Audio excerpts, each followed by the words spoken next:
A quiet alert flickered through industry circles early this month, signaling an unexpected and deeply troubling turn in the career of a seasoned actor and director once celebrated across Hollywood. In New Mexico, authorities issued an arrest warrant charging Timothy Busfield with alleged criminal sexual contact with minors and one count of child abuse, allegations that have sent shockwaves through the entertainment world and unsettled a community still processing what this might mean for one of television's familiar faces. Before we continue, if you value thorough, grounded storytelling on Hollywood's most pressing developments, take a moment to like the video and subscribe to Hollywood Unseen for comprehensive coverage. Timothy Busfield built his reputation over decades as a respected performer and director. He earned recognition for his nuanced work in hit television dramas, including the high-profile political series The West Wing, where his portrayal of Danny Concannon won audience admiration and industry respect. His creative journey spanned genres and formats, and he garnered accolades including an Emmy for his supporting role in 30-something. As a director and producer, he expanded his influence behind the camera, cultivating a body of work that extended into primetime network television. Married to fellow actor Melissa Gilbert since 2013, Busfield's life had often been presented in public as that of a seasoned artist, with a steady career and a steadfast presence in Hollywood's established circles. The narrative shifted dramatically in late 2025 and into early 2026, when law enforcement in Albuquerque, New Mexico disclosed that a criminal complaint had culminated in an arrest warrant naming Busfield in connection with alleged abuse involving child actors on the set of The Cleaning Lady, a Fox drama series he both directed and appeared in. According to the affidavit, the alleged incidents of inappropriate physical contact spanned years, beginning when one of the minors was just 7 years old and continuing through early adolescence. The complaint claimed that the alleged conduct occurred over multiple occasions while the children worked on production. These are serious, harrowing allegations, and they emerged not from idle rumor, but from formal legal filings and statements by investigators. At the heart of this unfolding story is a question both simple and seismic. How does a figure long regarded as an established creative in Hollywood find himself at the center of such grave accusations? The answer unfolds through scrutiny of the timeline, the official documents, and the responses, or lack thereof, from those involved. The investigation itself was set in motion months earlier, when a medical professional at the University of New Mexico Hospital flagged concerns and notified law enforcement about suspected abuse involving one of the children. The following months saw interviews with family members, the filing of reports with Child Protective Services, and a criminal complaint that would eventually prompt a judge to sign the arrest warrant. It is important to underscore that at this stage, these remain allegations. A warrant authorizes authorities to detain a person for questioning and charges to be pursued, yet criminal law in the United States presumes innocence until proven guilty in a court of law. Busfield's representatives have not publicly provided detailed statements rebutting the claims, and it remains unclear whether he has been taken into custody or will appear voluntarily to face the charges. In this first chapter of a story that continues to unfold, the contrast between Busfield's long public persona and these severe accusations highlights a fracture in perception and reality.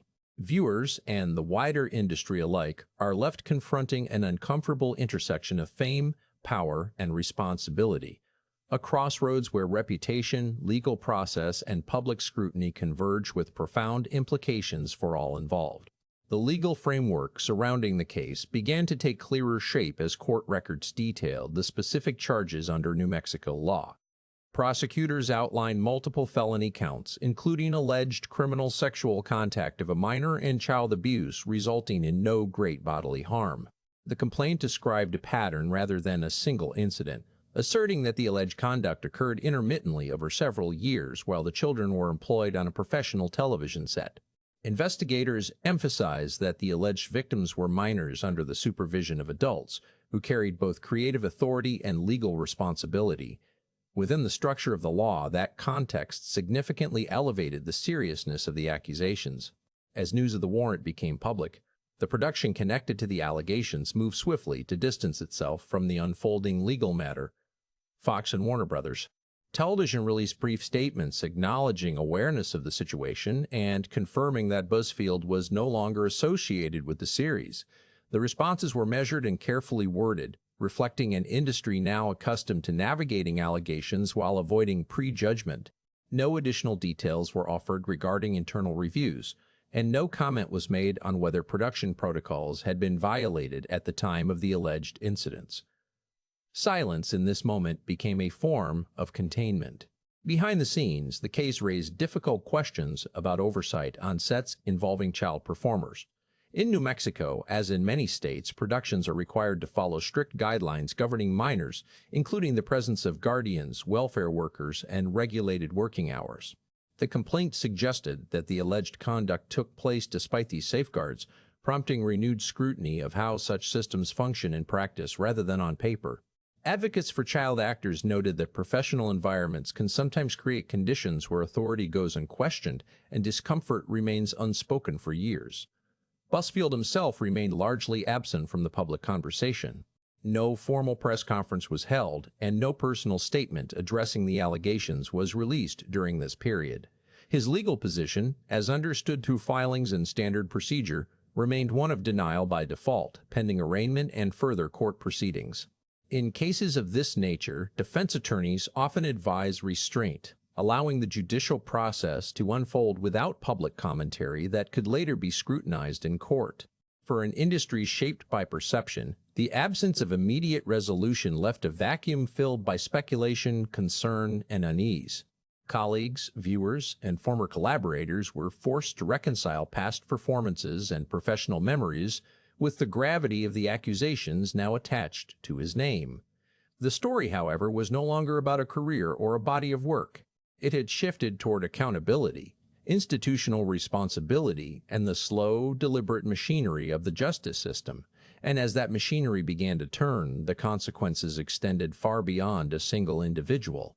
As the case advanced toward formal court proceedings, its implications began to settle into sharper focus. For prosecutors, the task ahead centered on substantiating the allegations through testimony, documentation, and corroborating accounts gathered during the investigation. For the defense, the challenge lay in confronting claims that struck at the core of personal conduct rather than professional output. In the American legal system, such cases moved deliberately, shaped by evidentiary standards and procedural safeguards designed to protect both accusers and the accused. Time, not headlines, becomes the determining force. Beyond the courtroom, the situation underscored a broader reckoning within the entertainment industry. Over the past decade, Hollywood has faced repeated moments where allegations of abuse forced institutions to confront long-standing power imbalances. Each new case reopens unresolved questions about trust, oversight, and the effectiveness of protective measures for vulnerable workers, particularly children. The Busfield case, still unresolved, entered that ongoing conversation not as a conclusion but as another test of whether systemic lessons have truly been learned. For audiences, the experience is often disorienting. Familiar performances, once associated with comfort or admiration, become entangled with discomfort and uncertainty. Yet the justice process does not operate on nostalgia or legacy. It operates on facts, testimony, and law. Until a court renders judgment, the allegations remain exactly that, claims requiring proof, scrutiny, and due process. Any outcome, whether dismissal, plea, or trial verdict, will carry consequences that extend well beyond individual reputations. What remains clear is that this story no longer belongs to Hollywood's mythology of success or redemption. It belongs to the legal record, to the alleged victims seeking accountability, and to an industry watching closely as the process unfolds.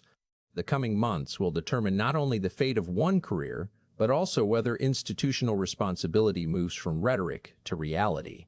In that sense, the case stands as a sobering reminder that public image and private conduct are not judged by the same standards, in that truth, when pursued through the courts, often emerges slowly and without spectacle.